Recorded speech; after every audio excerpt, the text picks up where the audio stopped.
Good morning, YouTube. You are on the lifeboat. This is Captain Calhoun speaking. Good morning. How are you guys? Happy Sunday. Hope this message is finding everybody well this morning. I definitely have had an interesting morning. So far, so good. But definitely a very thoughtful and pensive morning. Maybe pensive is the wrong word. I feel like pensive has more of like a sitting down calmly and considering things kind of feel. And it's more of like a tornado for sure. It's more of an ants thing, but it's not like automatic negative thoughts. It's just lots of thoughts just whipping around, lots of creative ideas and stuff. I guess that's a good sign, huh? Monk searcher, what's going on? Monk. Aspire to inspire. Katrina, Jeremy, Cindy, G, Kristen. Yeah, good to see you guys. Good morning, Jane. Always a pleasure working on another project and listening in with you all. I apologize for not participating in full. Well, I tell you what, apology rejected. No need to apologize. We just are happy you're here, regardless of your participation. We don't necessarily give out participation points here on the lifeboat. Maybe we should, but it's not a thing we necessarily do just yet. Robin Miners, good morning. Good to see you. Cosmic Christie, hello. Intriguing stuff. I was reading about echoism in response to your statements here. Interesting stuff. I've never heard of echoism before, and got me thinking about a whole bunch of other things while I was being not so pensive. Ruby's mommy, Tammy Hinton, hello. Good to see you guys. Good morning. Yeah, we're going to talk about some self-sabotage today, guys. Any guitar practice lately, Cap? Absolutely. Not yesterday and not this morning, but the day before that, I played a little bit.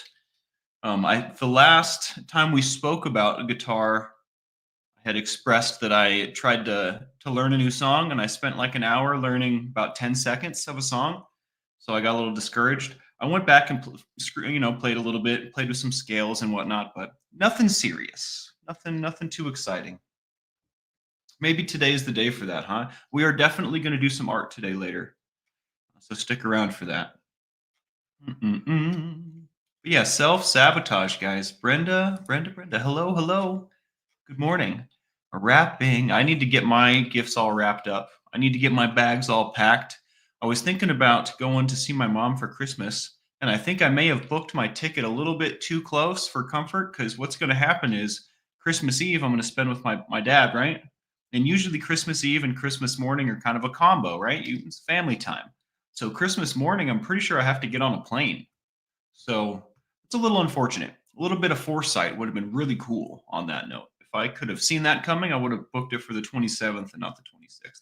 But also, maybe I'm getting my days wrong. Maybe 25th is the Christmas day, isn't it? 24th is Christmas Eve. So maybe I'm fine. Either way, we'll figure it out. Charlie Mullins, what's going on? Linda Bennett, hello. Scooby Lee. Heck yeah, guys. Well, self-sabotage. You're probably wildly familiar with this. If you're like me, I tend to make a little bit of progress, maybe a lot of progress. And then I get to some plateau and I just shoot myself right in the foot. Bang.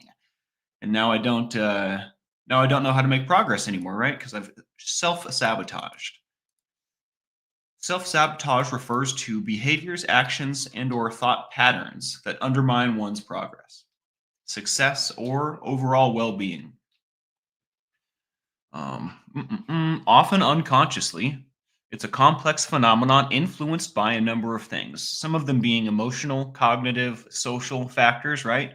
And that can also manifest in various aspects of our life, right? All over the place, relationships, work, health, personal goals, really with anything we're reaching for, right? Characteristics. Let's break it down just a bit.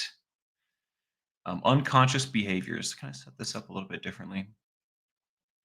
Unconscious behaviors. Many acts of self-sabotage are subtle and ingrained.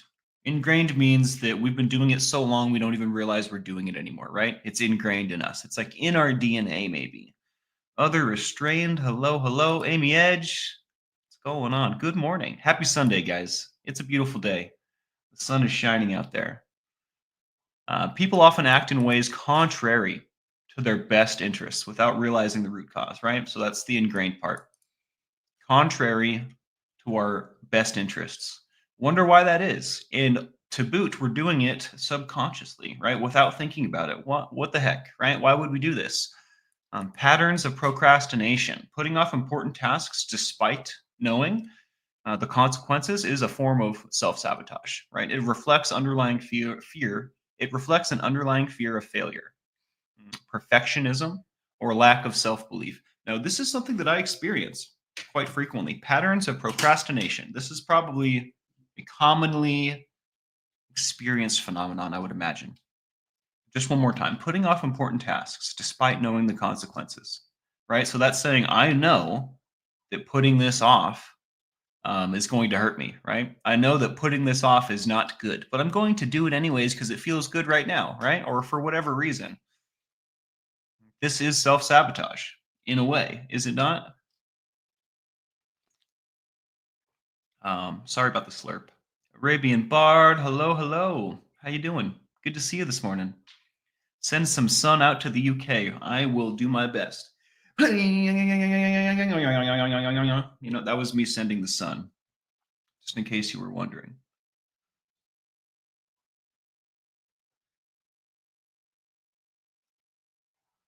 You got to make the sound effects, Robin. Otherwise, it doesn't work. You got to wiggle your fingers and stuff. Little jazz hands.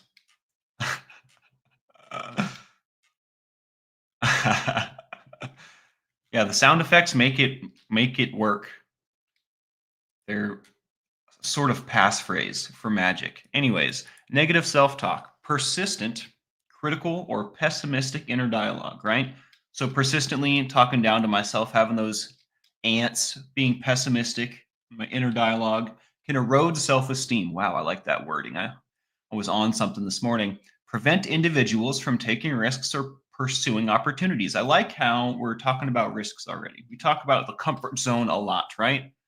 So if I'm persistently putting myself down, I've got this negative self-talk going on, that's going to slowly erode my self-esteem. What's erosion? Well, that's when wind and water over large amounts of time disintegrates rock, right, and creates the Grand Canyon, such as that.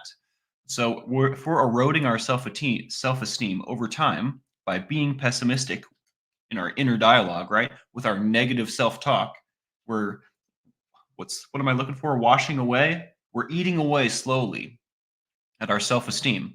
And we're also stopping ourselves from going outside of our comfort zone and pursuing our opportunities, right? If we don't believe in ourselves, I guess in layman's terms, if we're not believing in ourselves, we're not building self-esteem, right? If we're constantly talking down to ourselves, we're constantly self-sabotaging, right? There are by the end of this, we're going to realize there are a bunch of ways that we can self-sabotage. By the end of this, we're going to realize ways that we've been self-sabotaging that we didn't even realize, which I guess is the goal. Stand for truth. Geez, this couldn't have come at a better time. I'm so glad to hear that. I am so glad to hear that. This morning I was like, what were we going to do today? And then I went through my notes and I was like, wrote it down, self-sabotage. This is something that I have experienced my whole life. So I hope that it's as apt for you as it is for me. Eroding. Rashid Ali, hello, hello.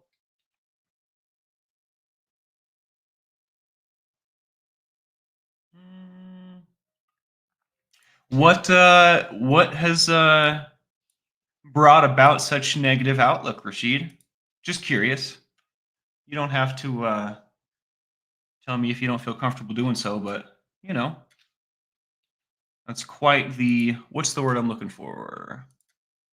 It's quite the bleak outlook, you know? Kind of hard to get out of bed when there's no hope, there's no light, right? No magic. I felt magical when I got up.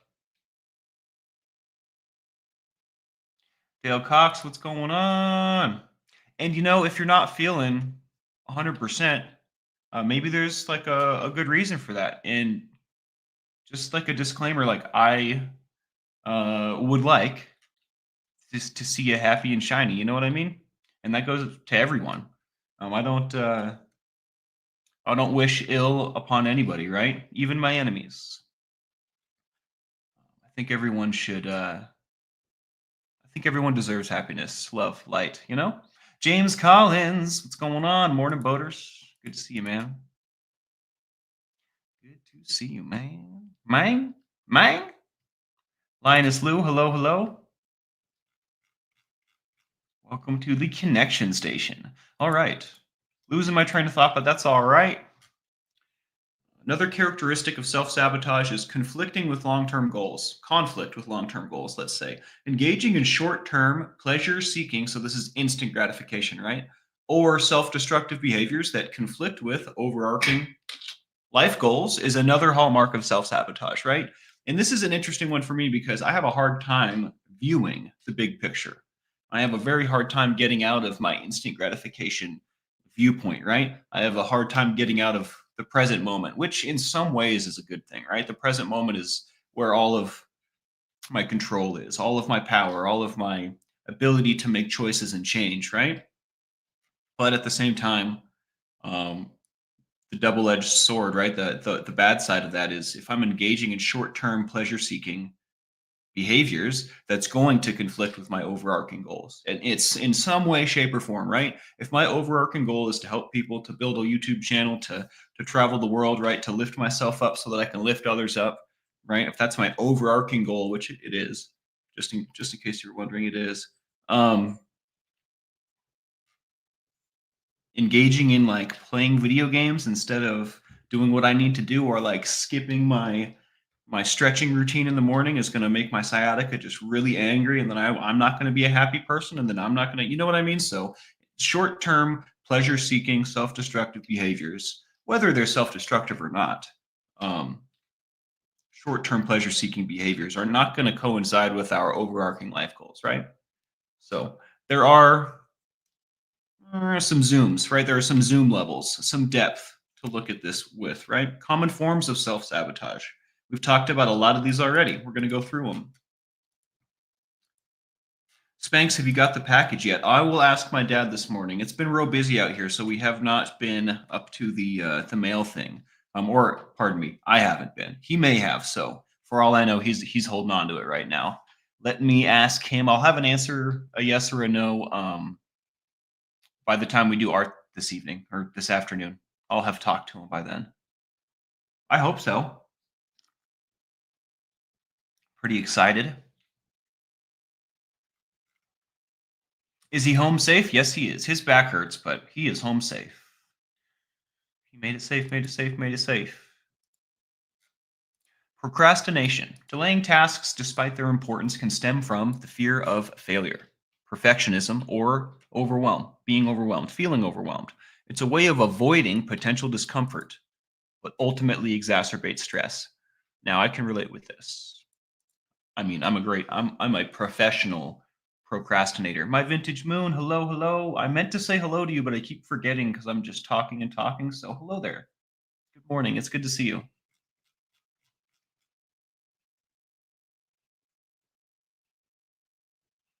Taking a nap with the dog is one of the famed happy places, in my opinion. There's nothing quite like taking a nap with the dog. A little afternoon nap with like some soft sunlight coming through the blinds. I love it so much. Gibson Murphy, what's going on? Good to see you. Good to see you. We were talking about procrastination. What do I want to say about procrastination? So we procrastinate because we want to avoid potential discomfort, right? But it's ultimately going to exacerbate the stress, right? It's going to ultimately make us feel worse, right, than getting it done right now. And again, this is stemming from fear of failure or possibly perfectionism, or maybe I'm just overwhelmed, right? All three of those things could possibly be true for me in any given moment, right? What the heck? One sec. Why does that happen? It's so irritating. Please hold. Been using. Maybe I should quit using it. I've been using this program to write my notes and stuff, and then it'll like just now it logged me out. So now my notes are gone. I mean, they're there. I just have to pull them back up and log in. What the heck? Rar. Please hold. Just talk amongst yourselves. It'll be fine. I'm pretty sure that I don't. I've never logged into this thing. Good Lord. Good Lord. Okay, we're good. We're good. It's a false alarm. I mean, it wasn't a false alarm, but we're good now. Perfectionism. Setting unrealistically high standards leads to fear of falling short. Imagine that. Causing delays, avoidance, or giving up entirely, right? I am somewhat of a perfectionist with some things. I feel like there's a lot of duality when it comes to Mike. Maybe that's the Pisces in me, right? I don't know. But part of me is a perfectionist and part of me doesn't care about anything, right? Part of me wants to procrastinate and part of me wants to run right through the doorway, right? Just boom, get in there and then figure it out, right? I definitely have two sides always. Part of me wants to make the decision so much that it doesn't care what the decision is, and another part of me is so afraid to make the decision because it might be the wrong one. There's always these two sides of me, which is very, very interesting. The more I understand myself, the more I understand that I'm always pulled in two directions. And that's one of the reasons that I end up having trouble making decisions. Cosmic Christie says, might end up a nudist. I definitely have been naked in public before. And when I say in public, like not in an illegal way, right? Obviously. And it's quite the interesting experience. The first time I was ever, just a quick squirrel story, I got naked in front of a bunch of people at a festival once to do a fire performance. Me and the boys, me, Alex, and James all got buck naked and lit on fire. And we tried to like kind of like swag up to like the front of stage. And in doing so, I was like so nervous, right? Being naked in front of people was very weird. I like kind of lit my ankle on fire and I like kind of like tried to put it out like half put it out like I didn't commit to it because I was nervous and I was trying to maintain my swagger or whatever, right? And I melted the crap out of my ankle because I didn't give it the proper time of day. But that was my first naked experience. It was kind of sweet. Right after that, so the boys were outside doing the fire dancing while the girls were inside getting the fashion show prepared. So the naked thing was unplanned. It was kind of spur of the moment. I can't remember whose idea it was. It might have been Jamesy Boy. I don't know. But afterwards, the fashion show, this property had like a big spot, like spiral staircase kind of that came down the middle of this huge like vaulted ceiling, like living room kind of thing.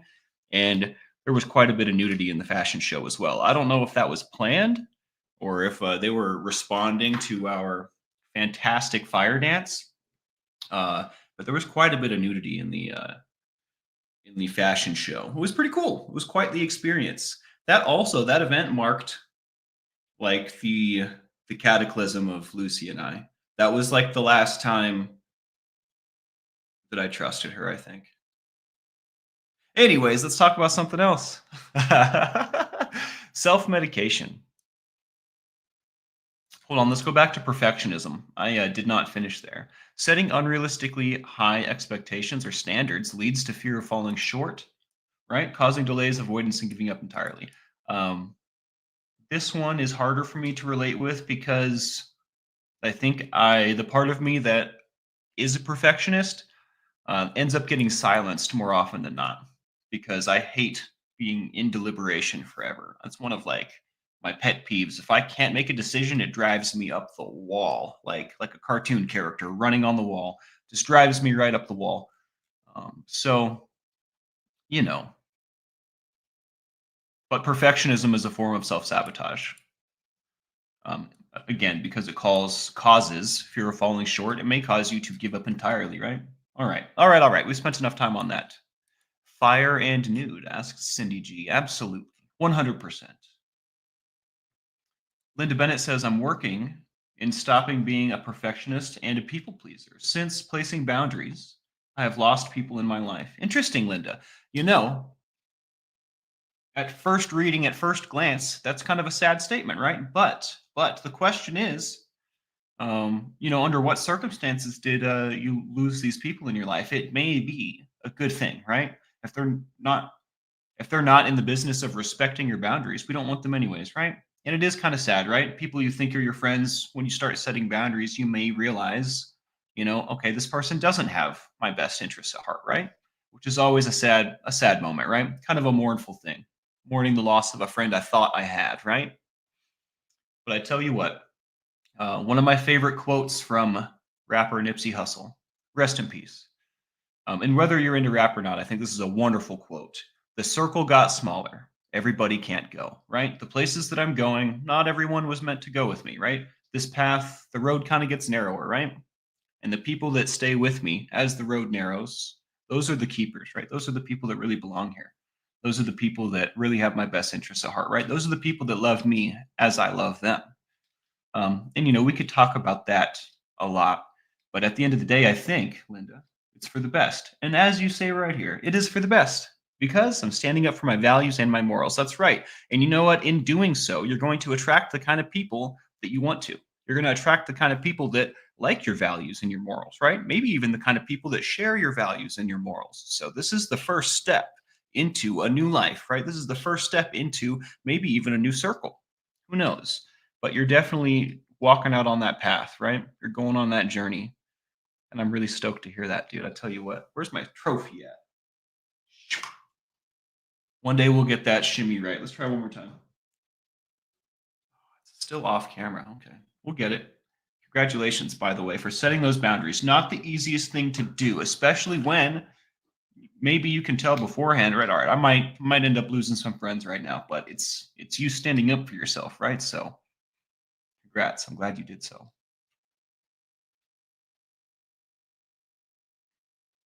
I like this as well. Cosmic Christie says, not used to boundaries. Oh, what did I do? Tapped the space bar.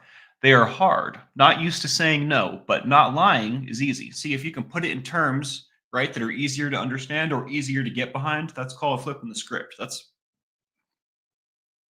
us changing our perspective to benefit ourselves, right? To make it easier for us to get something done. My stomach has been really upset with me. I might be sick. I keep getting waves of nausea. Got to be honest with you guys. If I run off, that's what happened.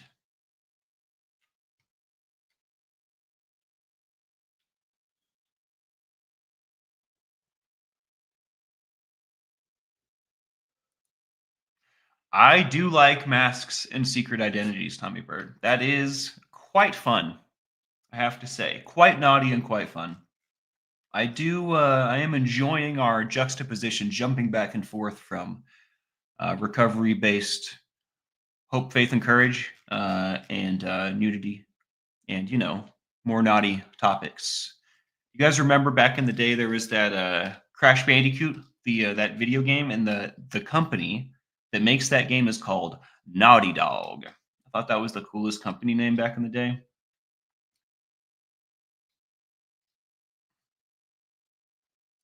I'm a big fan of clothes too, Cosmic Christie, 100%.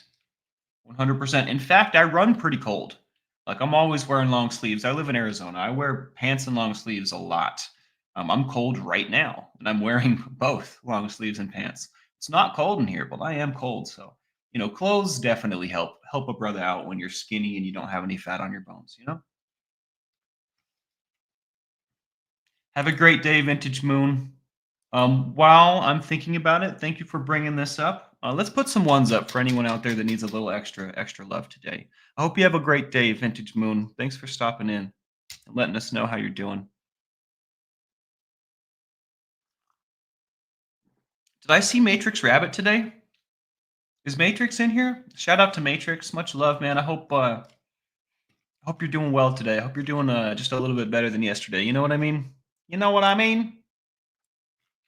Life is a dreaming.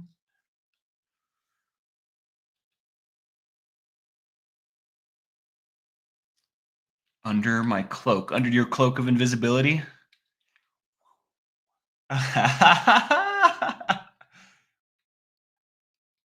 Can definitely use some ones. Definitely for Ruby's mommy. Well, here they come. No, for real though. I hope your day gets better and better and better steadily. Ruby's mom. Good morning, Roseanne. Hello, hello. Good to see you.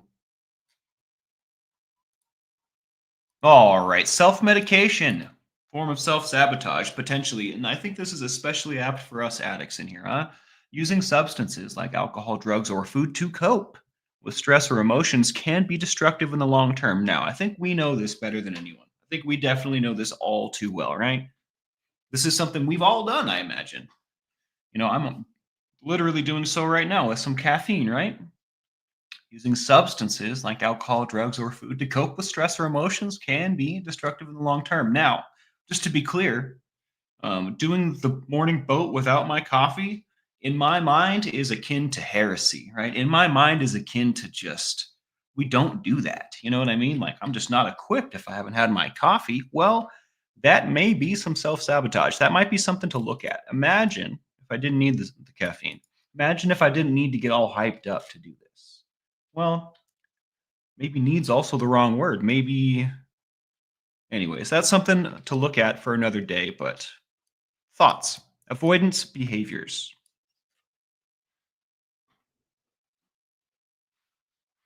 It's not invisible, but it's so much cooler. I'm a big fan of cloaks. I don't think that I own any cloaks. I have quite a few scarves, pashminas. What is this called? Sarong. I've got a sarong or two, which are pretty cool. But a cloak, I could definitely go for a cloak. The question is, where does one get a quality cloak? Not everyone's dad leaves them a cloak of invisibility, right? Not everyone's dad leaves them one of the what are those things called? The three, the triangle, and the circle, and the elder wand, the invisibility cloak, and the deathly. Not everyone's dad leaves them a deathly hollow. You know what I mean? So where does one get a quality cloak?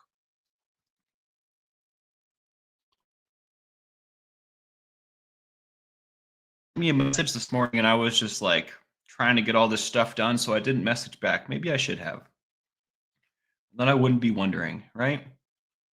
I am the noise opera. What's going on? Good to see you. And also, just for the record, guys, since we're talking about nudity, I prefer to have my clothes on as well. I just have totally I don't know if I've conquered that fear, but I have definitely stepped out into that fire more than once. Um, so maybe I'm just trying to brag a little, but I definitely prefer clothes. Clothes are great. Reversible black and green crushed velvet. Wow. Beautiful. Beautiful. Other restraint says, Spanx, you make it. Well, we might have to hang out and talk about this, man. I've been wanting to get into learning how to sew. Specifically, I'd like to be able to sew leather, but we'll start small, right? We'll start with regular sewing. There's so many skills. I literally want to be a jack. I want to know everything. At one point, I had to cut some hobbies out because I realized I was okay at everything and I wasn't great at anything.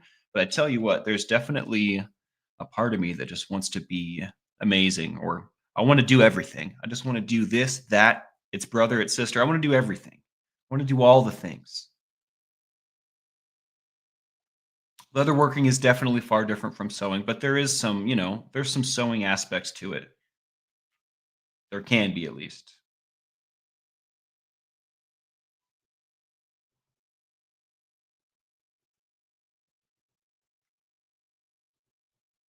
Okay, okay, okay, okay, okay. What's going on, Sub Rosa? Good to see you.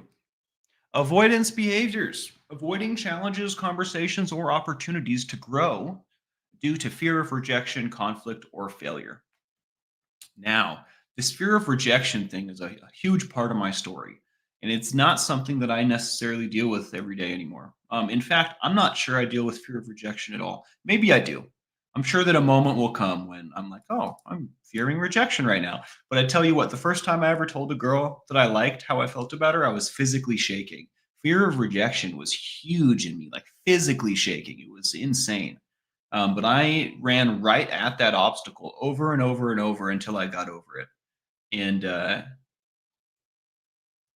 but fear of rejection was definitely a thing, 100% a thing. Avoiding challenges, conversations, and opportunities to grow. And also, after I punched that guy at a running speed and had all that, I don't know if I've talked about that very recently, but there was a time in my life where I punched a guy and it was bad. I crushed his eye socket. I still owe restitution to pay for this guy's surgery. And it was a terrible thing, and I was defending my significant other, right? From physical violence at the time, right? So like it was like in my moral structure to do what I did. And then in doing so, I caused immense damage. And then that came back on me legally, right? So just to put that's a whole story in itself into like just a tiny nutshell. That was the gist of it, right?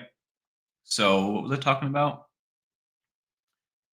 Fearing conflict became a huge thing after this because I didn't know how to stand my ground and stand up for what I believed in anymore, right? Because the last time I did so, it literally almost ended my life, right? I almost went to jail and stayed there, you know? It definitely ended a relationship. It definitely changed my life forever, right? And had very, very far-reaching and lasting impacts. Um, but I tell you one thing was for certain, I didn't know how to deal with conflict anymore, and I was afraid of it, which is a huge juxtaposition for me because prior to that, I would run right at conflict, right, and just figure it out. And it definitely that experience made fearing conflict a thing for me. And I don't necessarily think maybe I fear failure too. This is something we could dive into in a whole nother episode and just talk about like fearing rejection, conflict, and failure. Maybe I should write that down because I'm going to stop talking about it right now. Take it easy, James. We'll see you later, dude. Yeah, I started late today. It's my fault, man. I give Atwood my best, man, and everyone over there. Much love, brother. Thanks for being here, man.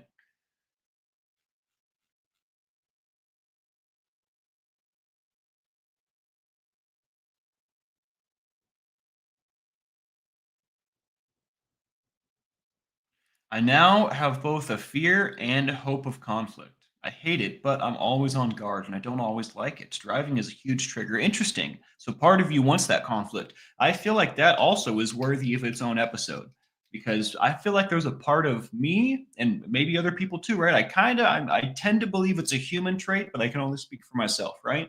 I definitely believe that like part of us, part of me at least, craves conflict, craves negativity, craves aggression. I don't know what it is. Like when I'm not feeling good, part of me wants to just sit in that and wallow, right? Part of me likes sad songs because they make me feel sad. And maybe that's something different, right? Maybe that's just trying to feel something, right? Maybe that's just feeling something. I don't know, but it's an interesting concept worth exploring, right? Definitely worth exploring. Catherine, hello, hello. Good to see you.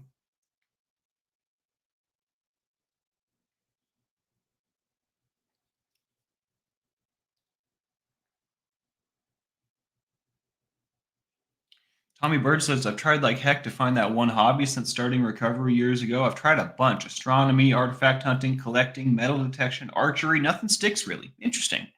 You know, I've been talking about this a lot recently too, and I've been experiencing it a ton recently that I feel like my passions are slowly coming back. Like nothing really lit my fire there for a really long time because and again, I think maybe I'm wrong, but pretty sure it's because I had driven my endorphins and that reward center of my brain just into the ground, right? I had absolutely annihilated it with all my drug use, right?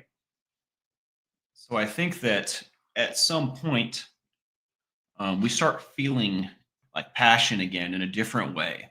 Not that we ever stop feeling passionate, right? There's always some sort of passion, I think, that can be found, but maybe it's just minuscule, right?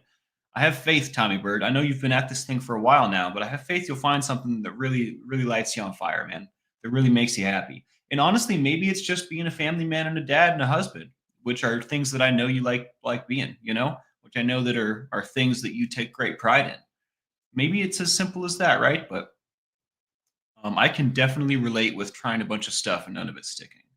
That has been my experience until very, very recently, like until the past couple weeks, honestly. I've been having a really hard time sticking to things.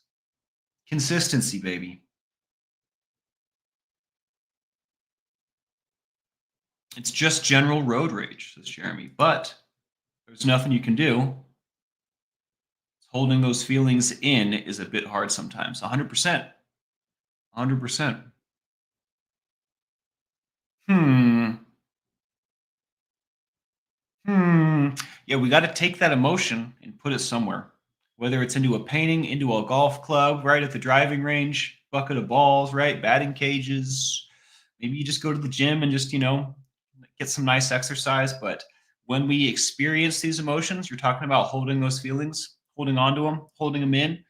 If you're feeling those feelings, that's the time to do something, right?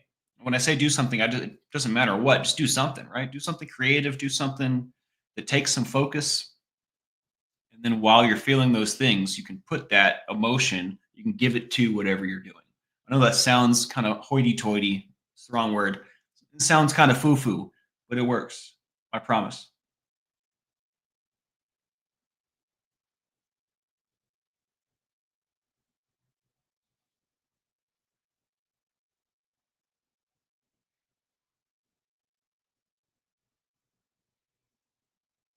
Hell yeah. Right now it's car karaoke. I'm all about that.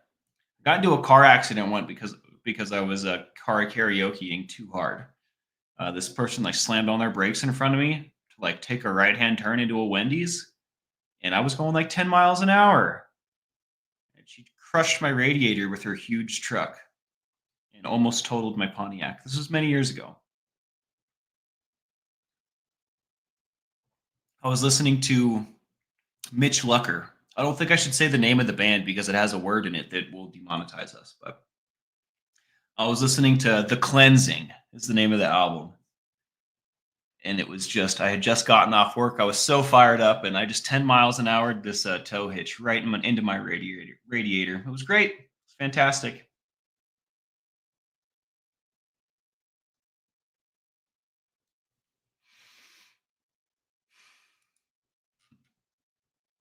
Undermining relationships. There's a lot to get through here, guys. We might not finish today, and that's okay. We'll have a part two tomorrow. Behaviors like jealousy, mistrust, or picking fights can sabotage personal or professional relationships. I think that speaks for itself, right? If And I mean, I guess we might not recognize this as Shimmy Dooba Wabi. What's going on? Good to see you. Um, what am I trying to say? We might not recognize that these behaviors are self sabotaging, right? We might just be acting in these behaviors subconsciously, right? We might just be doing this and not noticing. So, again, behaviors like jealousy, mistrust, or picking fights can sabotage personal and professional relationships. There have been times in my life where I'll pick fights and not realize that's what I'm doing, right? It's like an automatic process. It's something that I feel like I just need to do or something, but I'm not questioning my thoughts, right? I'm not questioning my actions. I'm just acting on instinct. Sometimes that's good. In this situation, it is not, right? We'd like to not be jealous, right? If we can help it. We'd like to not mistrust if we can help it, right? Trust is earned. Mitch was one of a kind. He changed the game for sure. Rest in peace, right?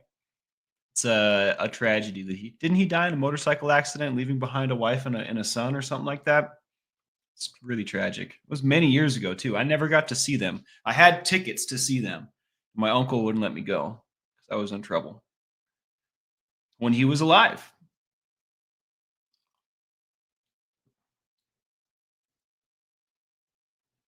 Tommy Bird says, "That's it, Spanx. I guess enjoy out of all these things." And again, we're talking family, fatherhood, husbandry, right? Making words up, but yes. And think I'll eventually get back whatever feeling it is I'm searching for. It's like opposite of when your one drug can't hit the spot anymore. 100%. I totally get it. And given enough time, I think time can heal all wounds. It just might take some time, man. And I'm very happy and grateful that you do have your family, right? Without that, I think that the landscape would look whole lot different, right? I'm really grateful that you have your family around you, man, and your loved ones, because that's how we're going to pull through this thing together.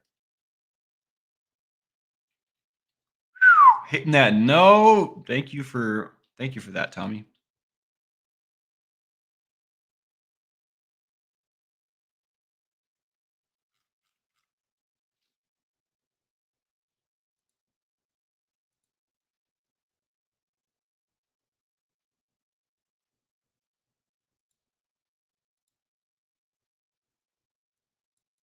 Imposter syndrome.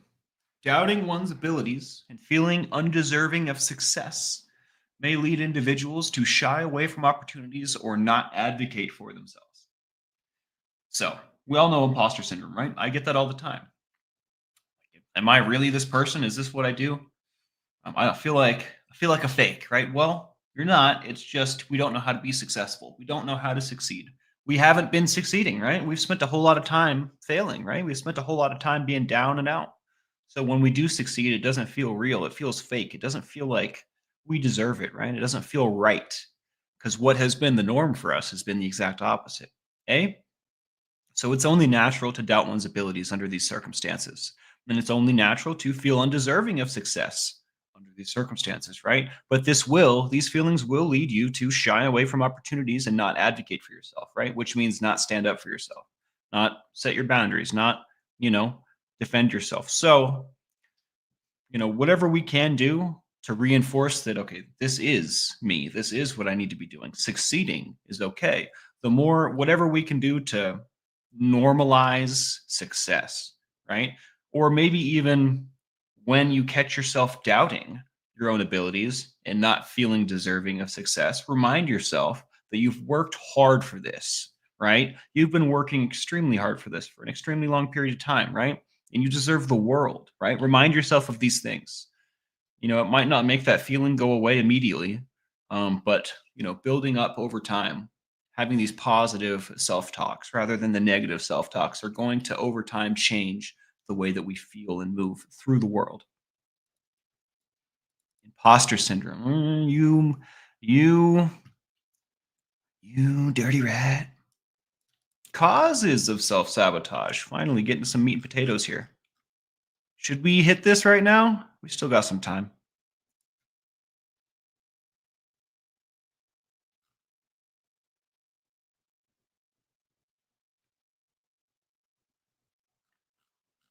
Honestly,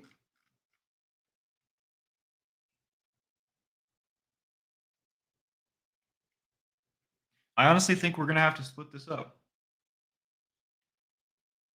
Next section is twice as big as the section we just went through.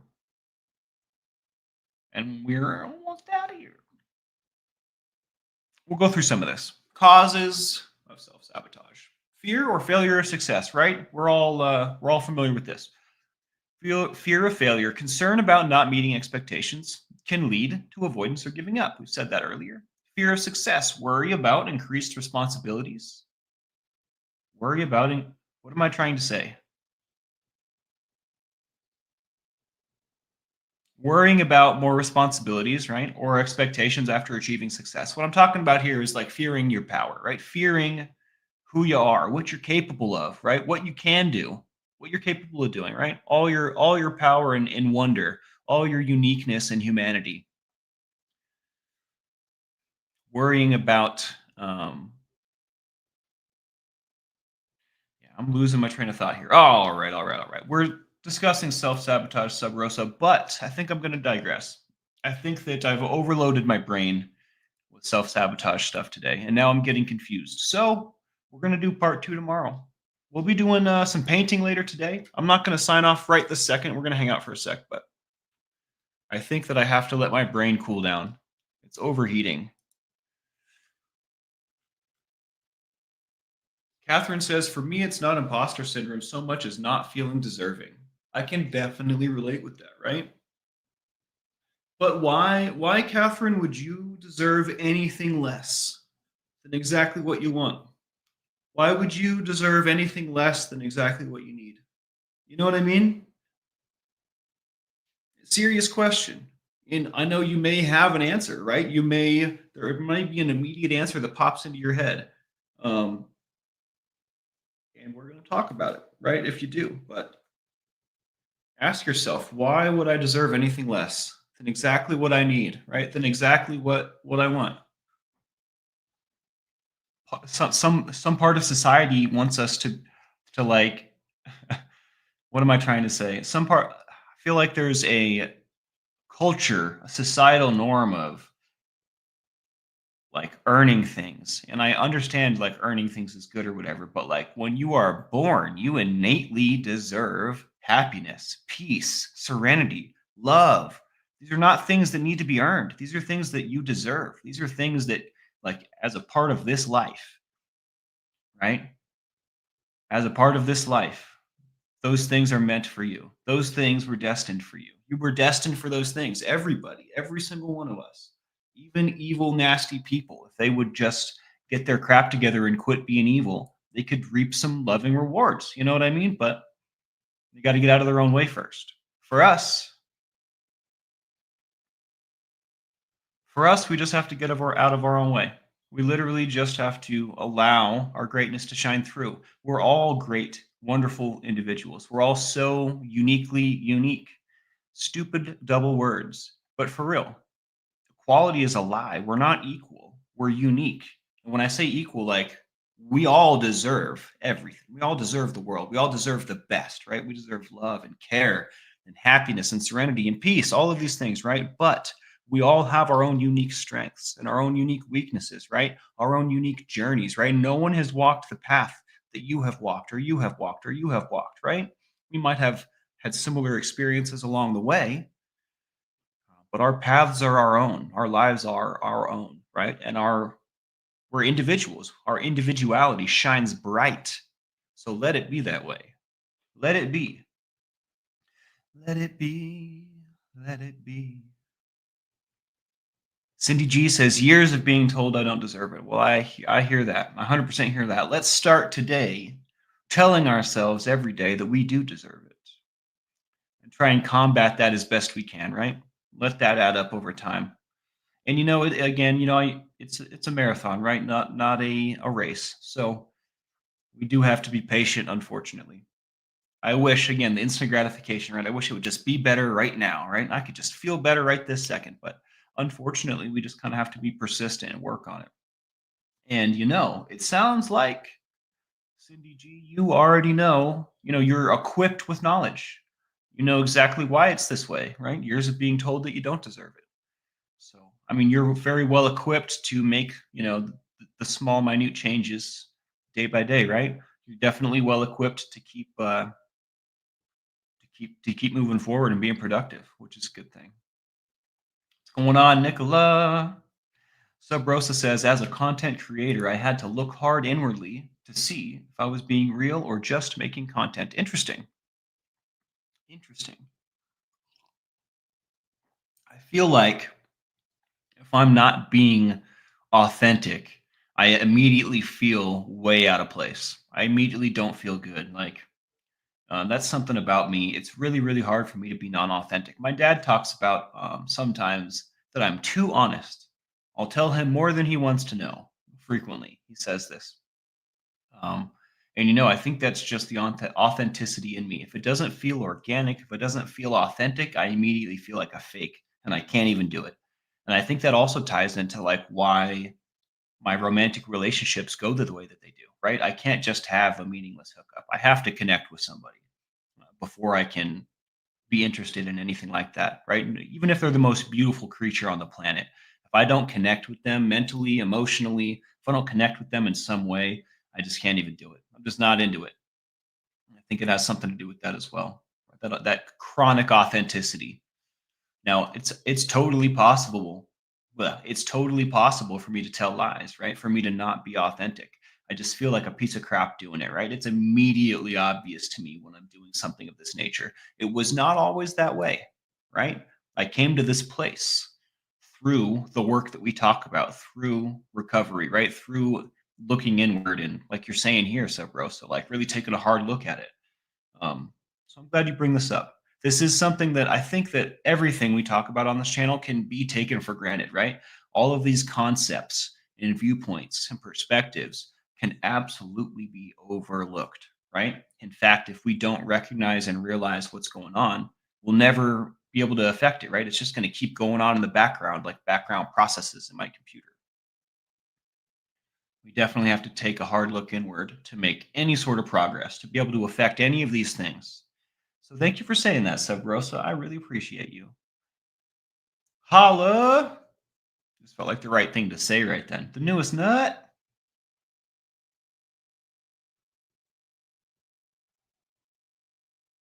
Caitlin, hello, hello. Man, this morning is amazing. So far, I am just dancing inside.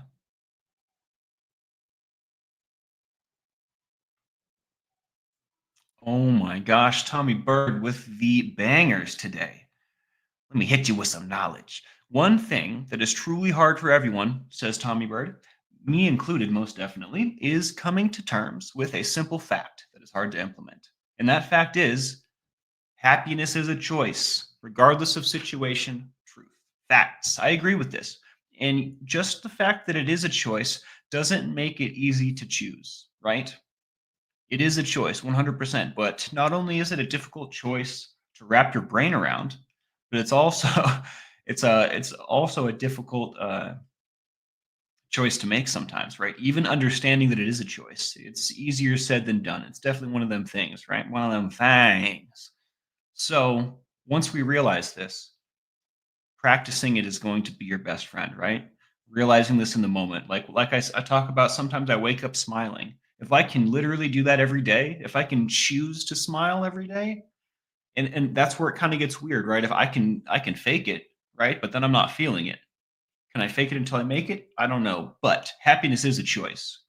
And we can come to a place over time and persistence where we're choosing this on a regular basis. Now, that doesn't mean I get good at this thing and then like I'm not gonna fall and stumble sometimes, right? I'm definitely gonna fall and stumble. It's most assuredly so. But just keep at it, right? Keep getting up. Sub Rosa says the book Unbroken Brain helped me through my recovery a lot. New ways of thinking about addiction and recovery. I'm about to write that down right under Dr. Stephen Greer.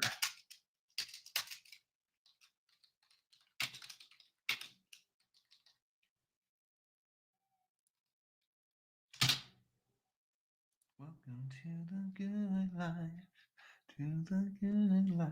Is that what this song's called?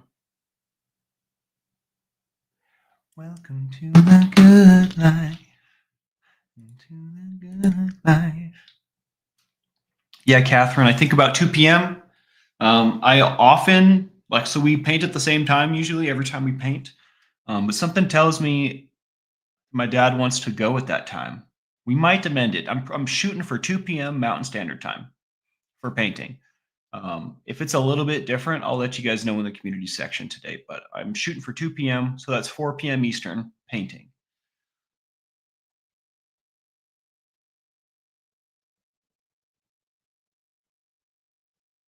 It's pulling up from that low that's hard for me. Oh, I see what you're saying. It took me a second to understand that, Robin.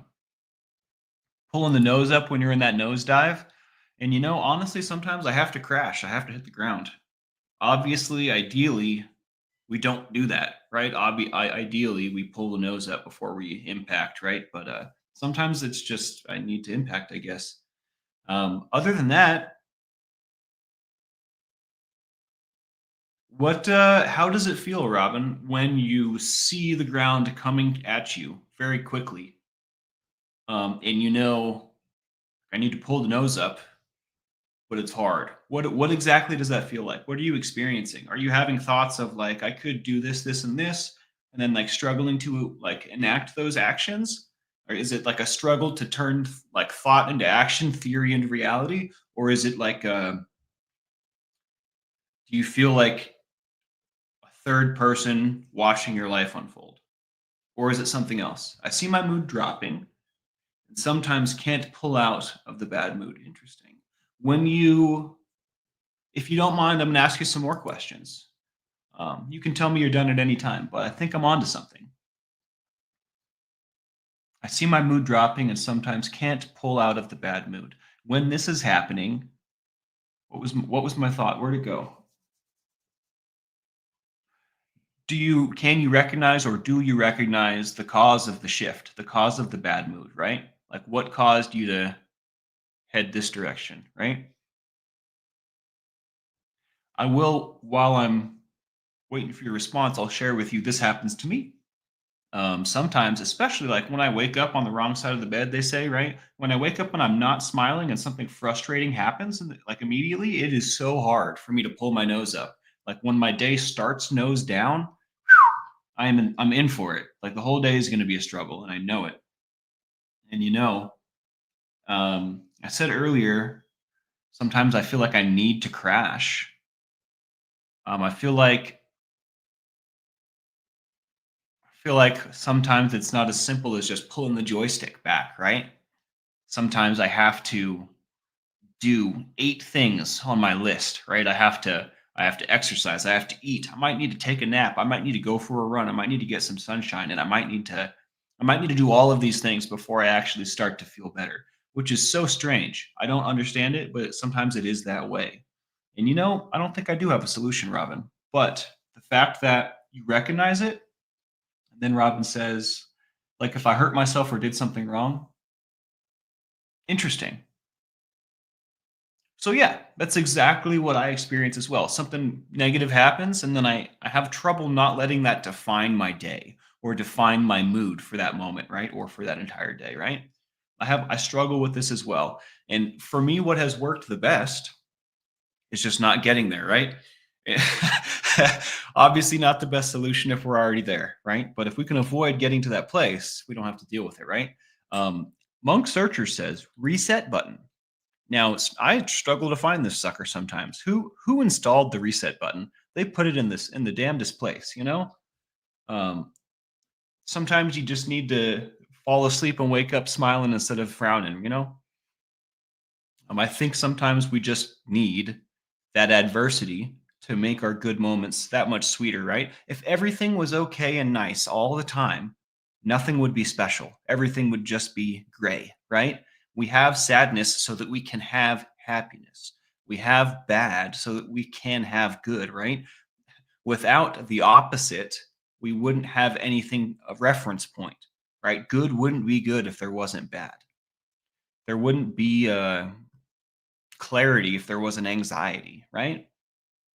Clarity would just be meh. It would just be whatever, right? Without that contrast. So maybe sometimes we just kind of need that suffering to remind ourselves what we're fighting for, to remind ourselves what we're looking at, what we're dealing with. And I know that's a sucky answer, and I'm sorry. I wish it was a better answer, but I just try to look at things in a productive manner. If I can't find a solution, I at least want to put some sunshine on it. Because if it's all bleak and boring, it's gonna suck. It's gonna suck extra.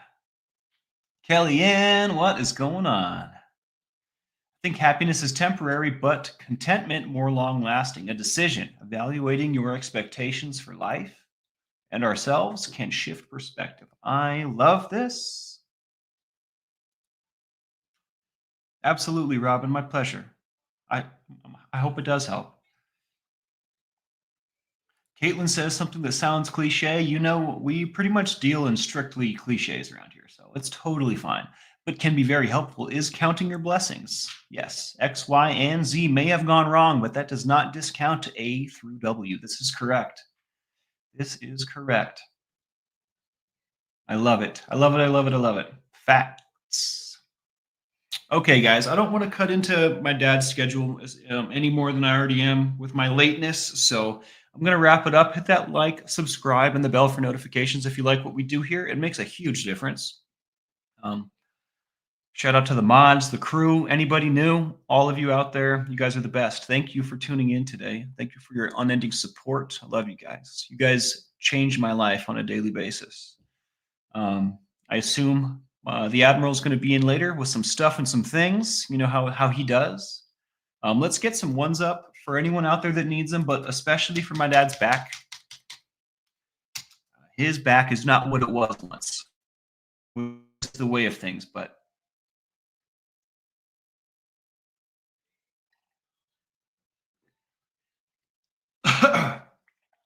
Kelly Ann, you always have the most thought-provoking things. Like, at least for me, when I read your statements, it just bing, bing, bing, bing, bing. There's like light bulbs and alarms going off in my head.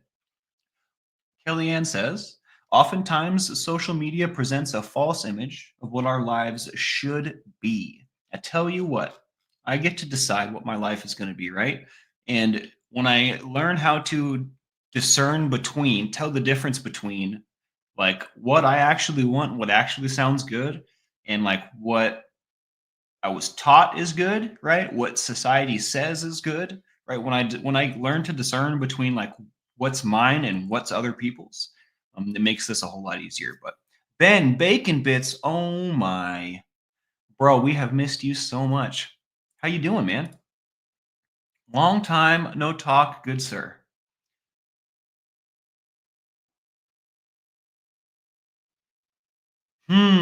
Coming in swinging with the theories. With the theories. I tell you what, I think the whole drone thing is definitely designed to garner attention. New to channel, is your dad Tommy? Says Susan Reich. Absolutely. I am Tommy's son. My name's Michael, or Spanx Calhoun, as a lot call me. My dad gave me that nickname when I was a young man. It's good to see you, Ben. I hope everything's well, man. It's really good to see you. I've missed you. All right, y'all. Much love. This has been the Lifeboat with Captain Calhoun in the morning. We'll see you later, all right? 2 p.m. Mountain Standard Time, 4 p.m. Eastern for painting, all right, guys? Much love. And it's a pleasure to meet you, Susan. I hope to see you again soon. Hope you have a great day. Happy Sunday.